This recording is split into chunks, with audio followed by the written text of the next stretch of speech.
Hello, Aquarius. Welcome to Mind, Body, and Heart Tarot Therapy. I'm here to do reading for the month of November 2019. This is a general reading for Aquarius, Sun, Moon, and Rising signs. If it resonates, it resonates, and if it doesn't, then it's just not your reading. Do not try to fit it in. So I pre-shuffled your cards, but let's get into the reading now. I hope you're well, Aquarius, and I hope you're enjoying the Scorpio season we just entered.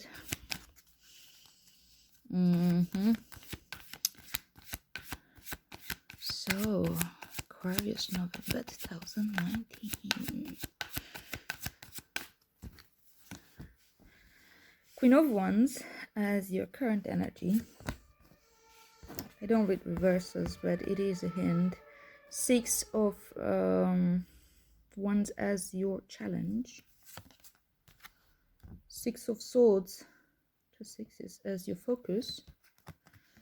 Two of Cups as your advice. And Four of Pentacles as your future energy. Bottom of the deck, Ten of Swords, my dear. So this is kind of what you're working with. This is the theme of your reading, which, you know, I say this a lot. If you've seen my readings before, you must have heard that before. Ten of Swords is actually a good card. The depiction in the picture is very dramatic. But in the school of thought of tarot that I'm coming from, and the interpretation that I have for it, is that the Ten of Swords is an end of a cycle. It's the 10, right, of the air suit, of the mind suit. Each and every suit goes through a cycle from 1 to 10. And then it goes to 1 again. Well, there's the court cards, which is a different story there, but close enough, you know. And the 10 of Swords is when your mind grows. Your mind outgrows itself. So it leaves something behind. It is a process that's not particularly fun for most of us, especially when we don't know what's happening, because we need to start letting go. The mind feels freaking out because, you know, there's like concepts that don't work anymore, and we're scared of the unknown, and so on and so on and so on. But this is like shedding off a skin. This is finally ending a mind cycle and letting go of a pattern that you don't need to repeat anymore. And it might feel grim for a moment there, but it doesn't need to. When we really know what's happening, when we're going through this consciously and not by staying only on automatic pilot, then this can actually feel the other way around. Can feel excited about this. Okay, but let's clarify the cards though before we get deeper into all this. Let's clarify these cards.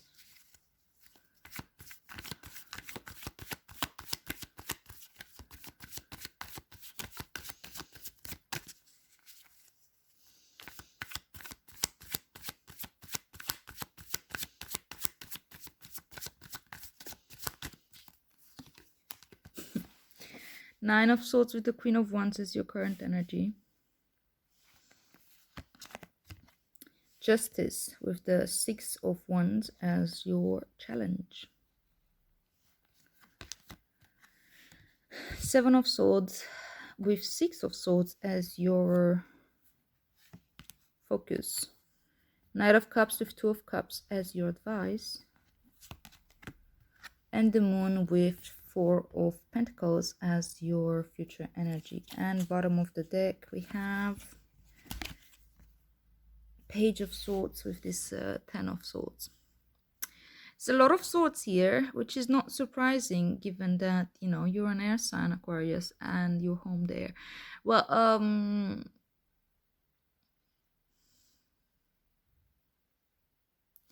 check out also the readings for your other signs. If Aquarius, for example, is your sun, check out what's your moon reading and what's your rising reading. And if you know anything about astrology, you might take that into account, that what applies, because the sun has to do with the kind of what we show out into the world, what we put out into the world. It's outwards energy. It's how we present ourselves to the world, and the moon has to do with our inner perception of ourselves, our emotions, how we deal with who we are when the lights are off and there's no one in the room, and the rising has to do with kind of like what we're becoming in our lifetime. It's like a direction that we well, this is a very simplistic explanation, really. It's much more than that, and you're welcome to do your research. I'm not here to give astrology lessons, but it might help for many of you to understand like the bigger picture, and also how to take this reading. If Aquarius is your sun, this applies in a way of the way you show it up into the world more. And if you Aquarius is a moon, for example, it might be much more internal. My readings anyway go most of the time towards the internal landscape. So the 10 of swords of the page of swords. The page actually in the suit comes right after the 10, and we have also the 9 here. So there's definitely progression. 6, 7, we skip the 8, 9, 10, and the page of swords. So there's a lot of growth that happens for you right now at the mind level. And the mind's growing bigger and bigger and starts accommodating much bigger concepts and much bigger insights and understandings that can't easily be explained only on a rational level. Like the mind doesn't help much at this point, and it can go into this like the 9 of swords, into this fear based. It can go into self-deceit and delusions. It can go into many places before it actually goes into this place with the page of swords of clarity, of this is like a big step had been made to come from here to here. Pages are like the aces, but of the court cards. It's a step to the mastery of the next level. It's about higher mind, really. And Page of Swords is an agent of transformation. All pages talk about transformation, and it's that transformation that happens naturally, like the growth of a child, And we are in Scorpio season, and Scorpio season does talk about very, very deep transformation. The card associated with Scorpio and tarot is death, which means letting go of something that doesn't serve us any longer and go through a very, very deep transformation. And pages actually talk about more the transformation that just happens by itself anyway. And this happens as your mind is really starting to get it, that it's time to surrender at this point. It's time to let go of a resistance. See, like there's this wind coming, like blowing off these clouds which represent confusion. And yeah, this is a very confusing energy. The mind is really, really confused throughout this process, and we're going to go through the cards soon enough to get deeper into understanding what the process is, this growth that's happening. And this page is looking towards the past, looks in the back, and the wind blows towards the future. It blows away understands. He makes peace with something from his past, I believe, and he's holding this sword, which means like mind clarity, like real clarity. You're starting like moving to I would say even a different realm of the way you used to think about certain aspects of your life and of yourself. Or it can be quite big, but it can also be about rather like more trivial stuff, like really letting go of some beliefs that weren't serving you, that can be not necessarily so life-changing, but can serve you well, like really, really serve you well, and allow that type of growth that's necessary, because we know it's not all about huge transformation and awakenings. We need to live on a daily basis. We need to um, do the walk the walk, you know. And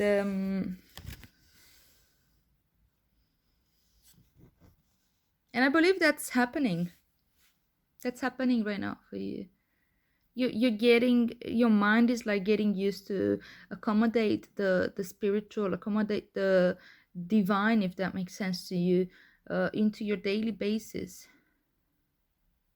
into the way you live your life. And that helps, like letting it's like doing that inner work where you let go of really like defense mechanism patterns that didn't work, that don't work for you anymore. There's like defense mechanisms that you put at a very young age, probably, that you've like kept building upon them and using them. It's like those strategies that we create when we're in pain, to let go of the pain, to distract ourselves, mm, to dissociate. And those strategies at some point can become very detrimental, and they start working against us rather than help us. Maybe they helped us in the moment we created them, but they don't work anymore. Therefore, this is really a moment of celebration.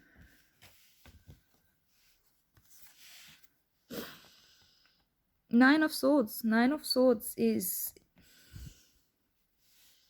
it's fear, it's anxiety, it's suppressed thoughts, it's things that you've been keeping trapped in your subconscious mind. You see like how these swords here are on this black background right by the bed of this person who's trying to sleep and he cannot. And that's because like this black background here symbolizes the subconscious mind, what things that had been buried there because they were too difficult to work with, or they were too thoughts that were scary, or it's something like, you know, like it's somewhere in the background. We hear them all the time, but we don't really hear them. We operate from these thoughts. We feel that anxiety, and we're always like worried, and we're always like maybe like not dealing with any of these in our awake moments, when we distract ourselves through these strategies. And I don't know, by going out with many people, or like watching TV all the time, or movies, or I don't know, Netflix or whatever, or by like anything just to keep yourself distracted. Even work, we can overly distract ourselves with work so we don't have to deal with this, because this is scary and painful. But that's most of the time, like what happens is that that's just a confusion of the mind. These are the stories that we tell ourselves. But with the Queen of Wands here, actually, as your current energy, because the Nine of Swords is actually clarifying the Queen of Wands, I feel like you are getting to that point where you start realizing that you are much more powerful than you thought you are. I think you're coming into your power, and you're realizing just how amazing you can be. You start seeing things that are not, you wouldn't be able to see before, and that not everybody can see. You need a certain level of awareness, and you need a certain level of being like awake for a longer time, you know, to have the continuity of a state of mindfulness, to be able to start seeing things that other people don't see. And that's what the black cat symbolizes here.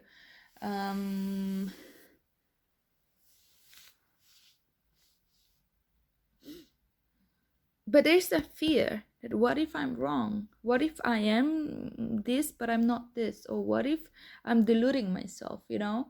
It's because you start like knowing things from your gut feeling.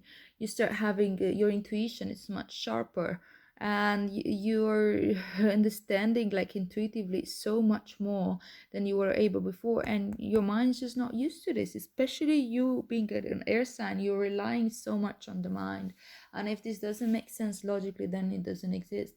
Not necessarily for all the Aquariuses out there, but this is like the archetype in general, or for most of the, like all the air signs tend to be over reliant on their minds and using their minds and clever mind tricks, and we're getting there to justify certain patterns that are unhelpful anymore, but they feel good because they help keep us distracted, right? And sometimes we're more afraid to shine, and we're more afraid to come into our power than we are to feel like failures or like losers, or feel depressed and everything, because that means responsibility. Power means responsibility, and shining my light can also uh, you know change everything, really. And we're afraid of that change. It would also wouldn't really make sense. Why on earth did I feel bad about myself, or about life, or about the universe my whole life, if this was true? And it usually that it's just that we're not aware of it. We're always this powerful. We're always this, the Buddhists say that, I think especially Tibetan Buddhism, Buddhists say that we are already enlightened. We already carry the Buddha nature within ourselves. All we need to do is like stop the mind and disengage from all the power games and societal games that we're engaged in, from that place of awareness, not like completely be idle and that's it. And then we get enlightened. It's simply realizing what we've always been, what we have within ourselves. And you can take that literally or not, it's up to you. What is important though is to look at what's really happening right now for you. Look at where you see yourself within your power, where you are coming from this place of deep intuition, and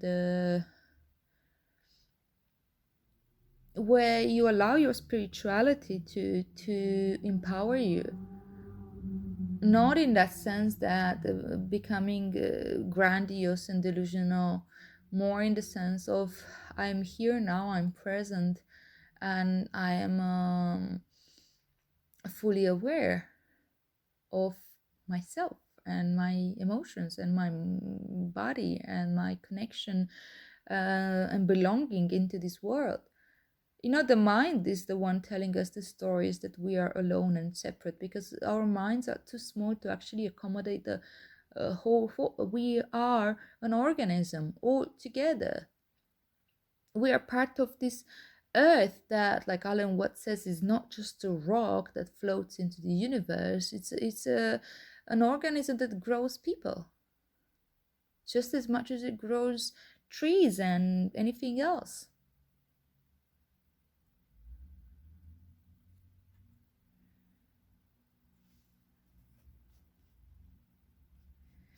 So don't give too much credit to your mind, Aquarius.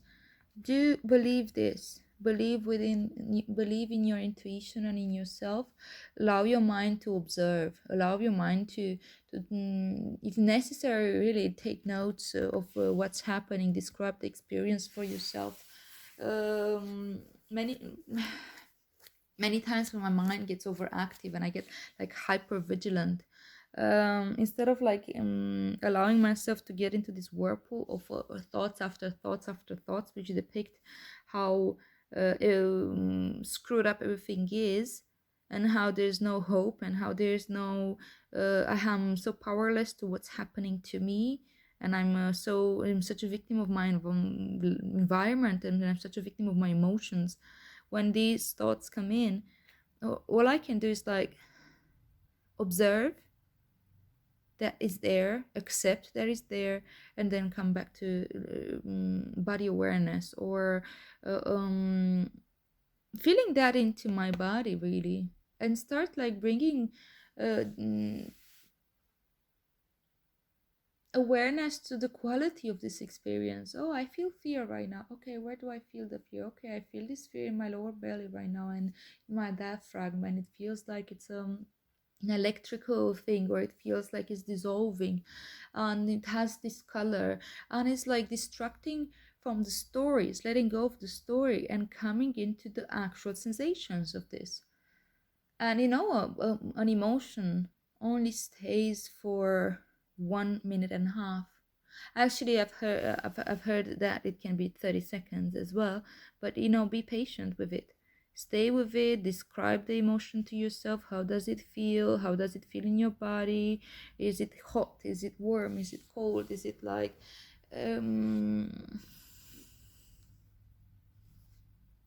that type of examination? And you can even say raw emotions like fear,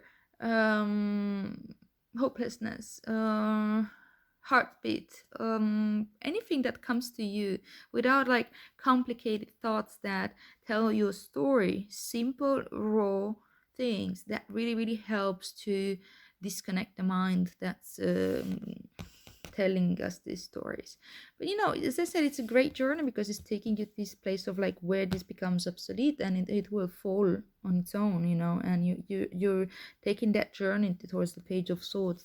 It's gonna be a long reading. Sorry, Aquarius. It's like I'm actually very passionate about this because I understand the dynamics. I've been there and I go there regularly, and I always need to practice with myself in order to get myself out of there. My moon is in Aquarius actually, so that's why I'm very very familiar with this process. 6 of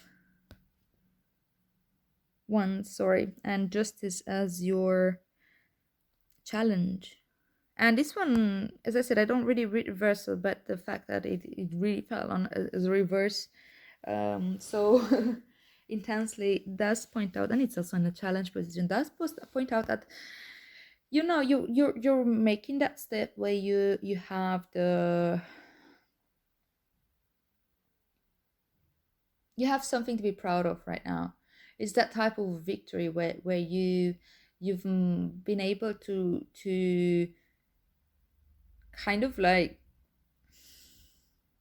show what you're made of. And the 6 of Wands comes after the 5 of Wands, which is like competition and challenge.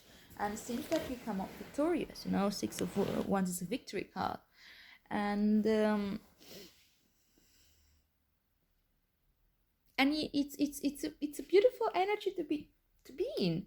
But many of us are having difficulties to see our accomplishments, and to bear witness to them and be present with them. We tend to diminish them. We tend to, oh yeah, well, yeah, I've done it. Anyone could have done it. No, not anyone could have done it. Whatever it is that you've accomplished here, and even if anyone could have done it, this is not important. What's important is that you have done it, and you're here, and other people can recognize, and you should recognize it too. And with the Justice here coming together with this card as your challenge, I believe that maybe you're not all the Aquarians now. It's just the group of Aquarius that resonate with this energy, that find themselves in this energy and resonate with this reading.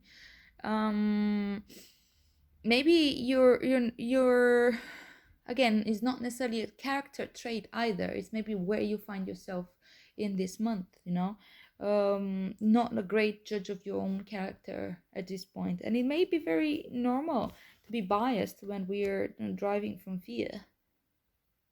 When we have this in the back of our heads, then we're not particularly reliable on how the way we judge ourselves, and the way we are we being fair with ourselves. When I'm up here and when I've accomplished something, maybe I'm not giving myself the credit, or maybe I'm giving myself too much credit. Sometimes I'm becoming like grandiose, and whatever, we go to extremes. Sometimes we become grandiose with certain things in order to cover up or to compensate for other things that we find we feel like we lack. And it's important to have the scale here, and really look at both goods and bads within yourself with full acceptance, with really really awareness of full acceptance. The moment it's check out Tara Brach.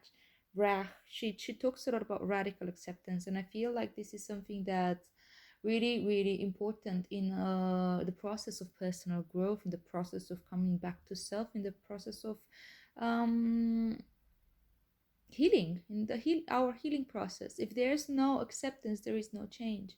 Because if we don't accept what's in the here and now, even this or whatever can happen in there, if we don't accept it, we're in denial, and we're just going to try to hide it or compensate or run away from it. If we accept that what happens happens in that very moment, no matter how much I dislike that, I can allow myself to be present through it. When I'm really present through it, I'm always learning something, and I'm getting closer and closer to that moment where I'm ready to let go of it, whatever that is.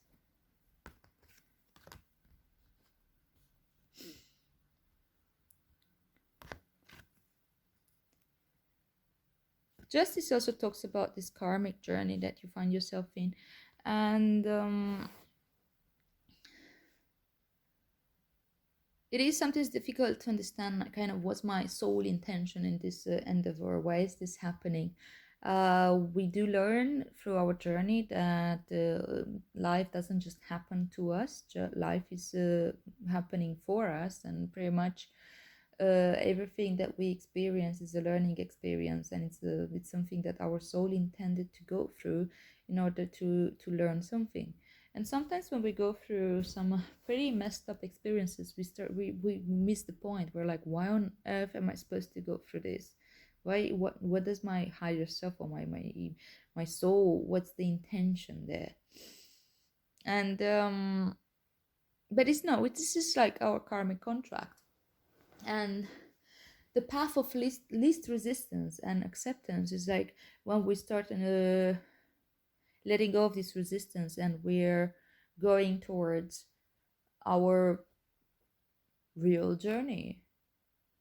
We go with the flow. It doesn't mean that we're being idle or inactive, or we don't have any type of free will or agency. We do, but we using that from an empowered place, not from a place of victimhood.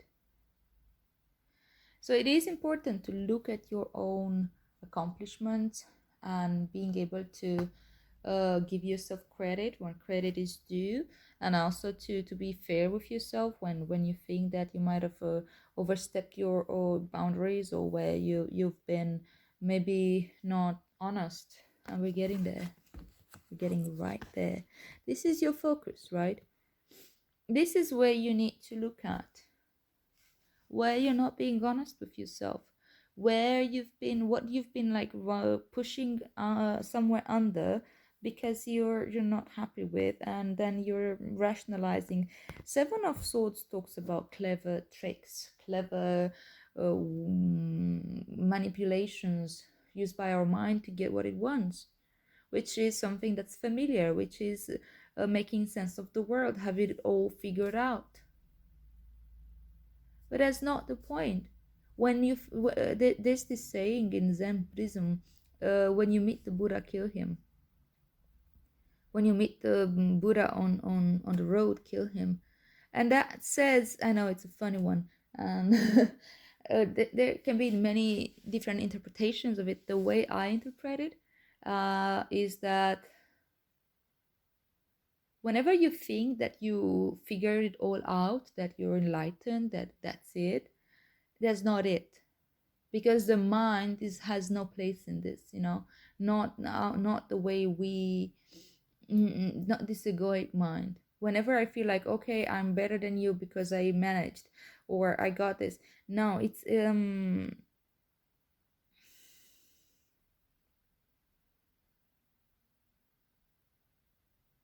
do not allow your mind to trick you here. And it's important. And Aquarius, that's a difficult one because you're incredibly smart. All air signs have this quality of being really quick-minded and witty and quite intelligent. And the smarter you are, the more it works against you as you advance in your spiritual path at some point, because the more like mind is really quick. even for ourselves, right? Like a moment where I'm like, okay, here I am, I'm being present here, I'm doing the work, I'm standing in my power, I'm taking responsibility, I'm going on my journey, I'm staying present with everything that happens. And then I don't know how on earth my mind already like mm, covered up for some things. We really need to slow down. We really, really need to slow down. And when the mind is really quick, it's so easy to be deceived. And don't make an enemy of your mind. Your mind is simply just trying to protect you, to keep you safe, to have it all figured out, to because it's terrifying to not know what's going on. It's terrifying to go into the unknown. We're always, always, always going to look for, like, the mind's role is to keep you safe, and we're always going to look for the familiar, even if the familiar is not fantastic, but it gives you a model of the universe that you can operate from. Okay, this happens, I can do this happens, I can do that. Six of Swords says moving away. It's moving away from a way of thinking, moving away from certain aspects of it's a situation that's obviously not really working for you.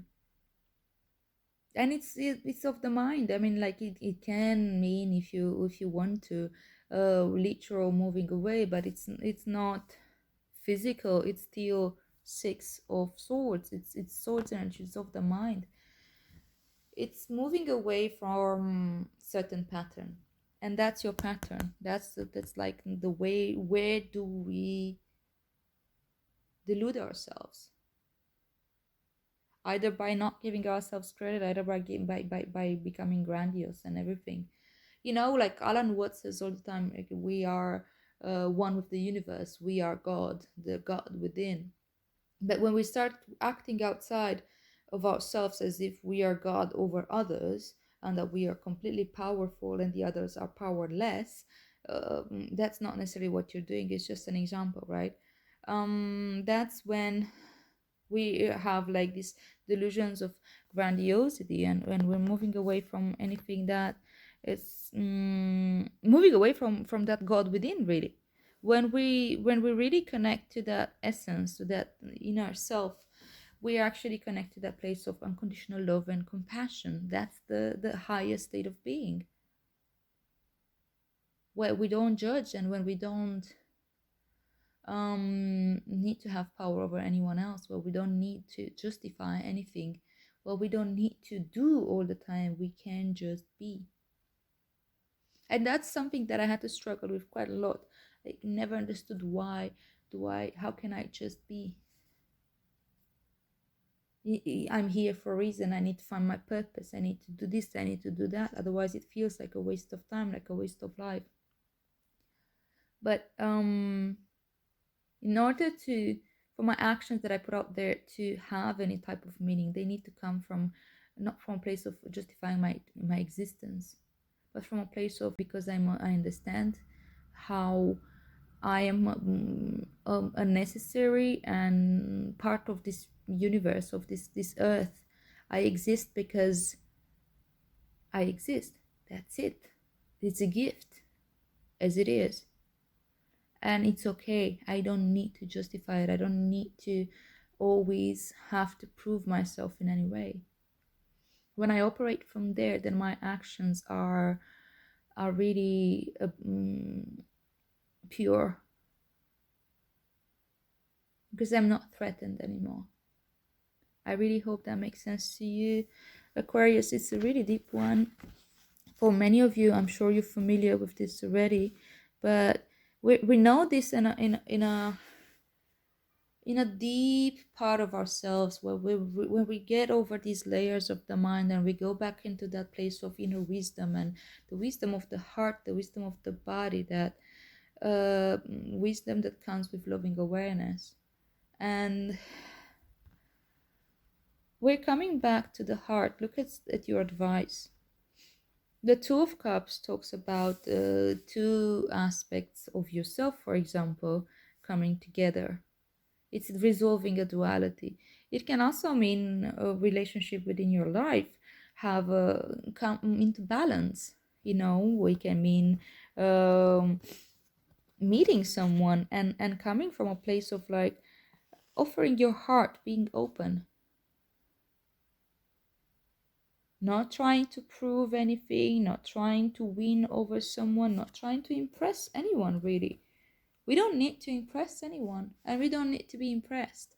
Whenever I see, like, if I go to a date, for example, and I see that um, the other person is just trying to impress me, that means that that person has something to prove and they may have an agenda. I don't feel comfortable with that, really. What I feel comfortable with is when the other person just shows me exactly who they are in an authentic way. It would be that good or bad. I prefer when the person is honest and puts boundaries when boundaries are needed. From a non-violent communication place, I prefer when the other person show me that they take care of themselves and their emotional needs. I prefer to see that that person is direct and honest, and if it wants to flirt, then it flirts, and if it feels uncomfortable with something, it will say it, and so on and so on. Not when just trying to impress. And that's the same for me. Like if I go out there and I start, like, I find myself in that energy that I keep trying to impress someone, and I'm looking deeper within myself, and I'm like, where's that coming from?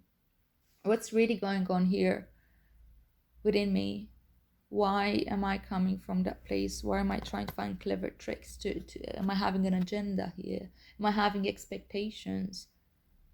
It's hard not to have expectations, but when we are able to really, really realize that expectations are actually just killing the whole the potential. Because if you attach too much of one way of how things should go on, then we are completely blind to any other possibilities. Maybe this date doesn't need to turn into a love affair, but maybe this date can actually turn into a beautiful friendship. Or even, I don't know, maybe one of my friends would be really compatible with this person, and I would be happy to facilitate that, to be able to bring two people together, something of the sort. And it's not necessarily about dates here, that's just an example. The Two of Cups talks about like being in relationships that are very, very healthy, where we are not expecting other people to fill up my cup, but I'm bringing myself fully 100% on the table. I'm not just like trying to impress and showing something nice to people, editing all the time and reshaping everything out of fear of rejection, or out of fear of abandonment, out of fear of everything there. Fear. When we're coming from a place of empowerment and strength and authenticity, and following our intuition and our gut, and following our hearts, our passion, that's when we can connect from an authentic place with ourselves as well. This can literally be about our inner journey.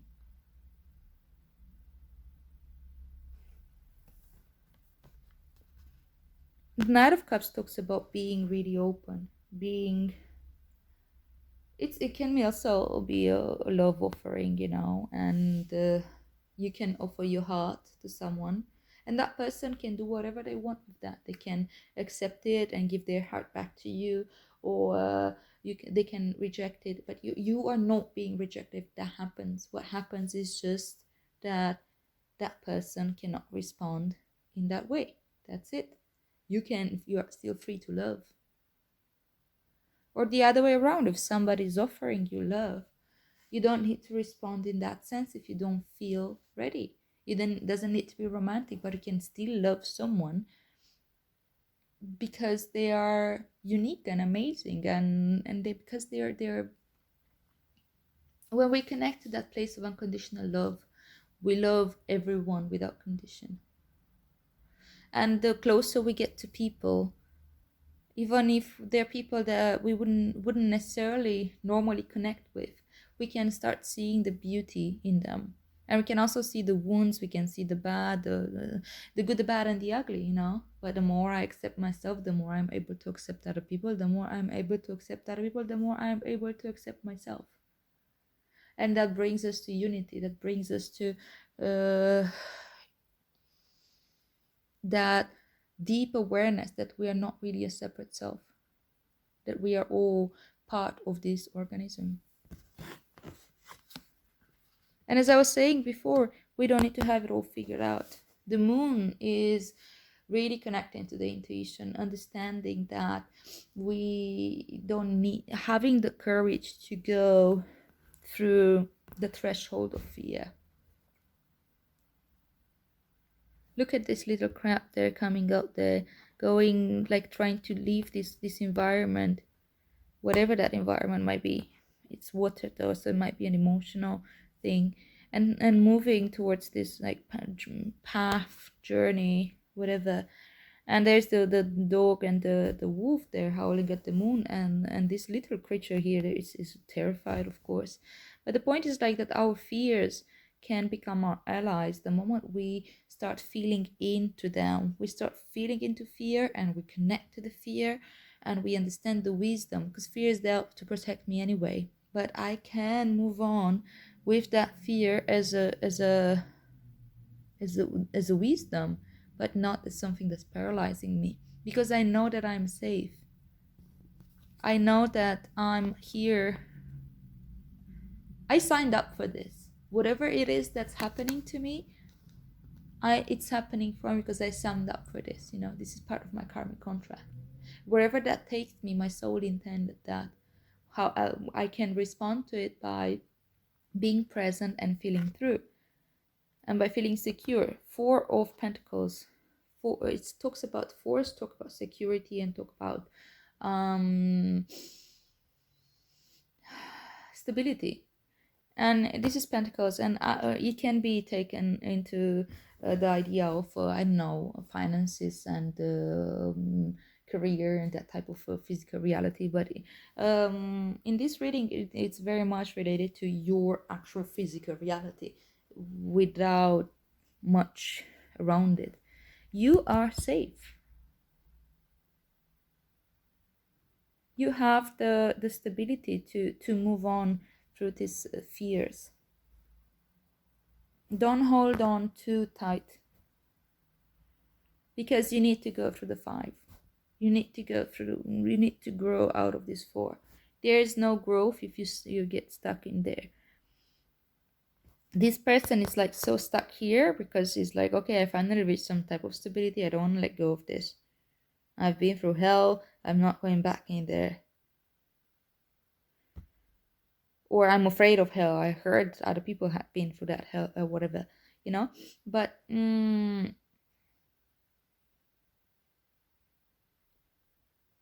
4 says exactly at the same time that you are safe and you can move on and you can address this fear right now. That's what growth is all about. Okay, I'm just gonna pull. I can't believe how long this reading is. Just gonna pull quickly a Rumi oracle card. Get some wisdom of the heart for us.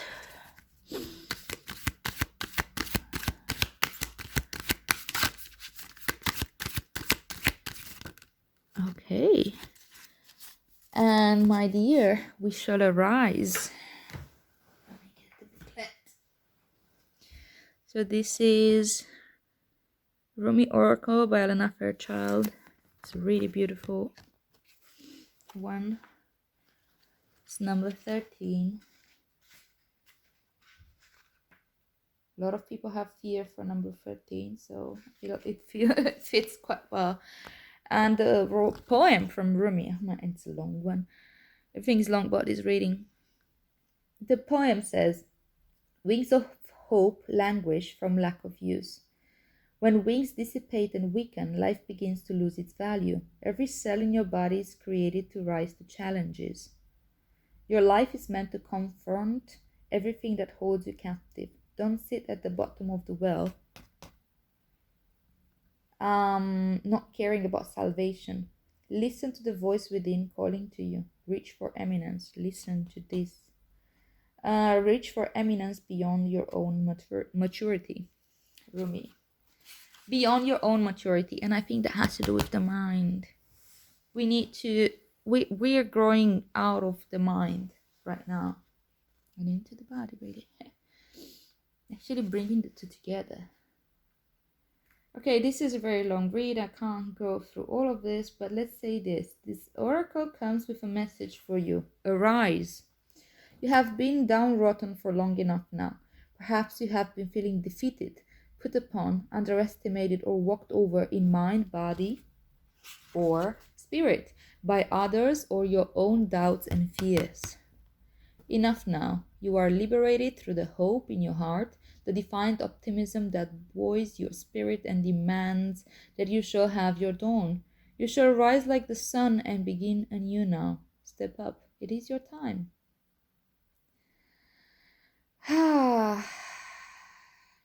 Say goodbye to your past, my love, and invite in life, invite in love, invite in what is required for your own spiritual success and thriving divinity. Through unconditional love and divine mercy, through the guiding spirit of your soul. So be it. Alright, my lovelies, I hope this makes sense to you. If it does, please like, share, subscribe, and have a wonderful November.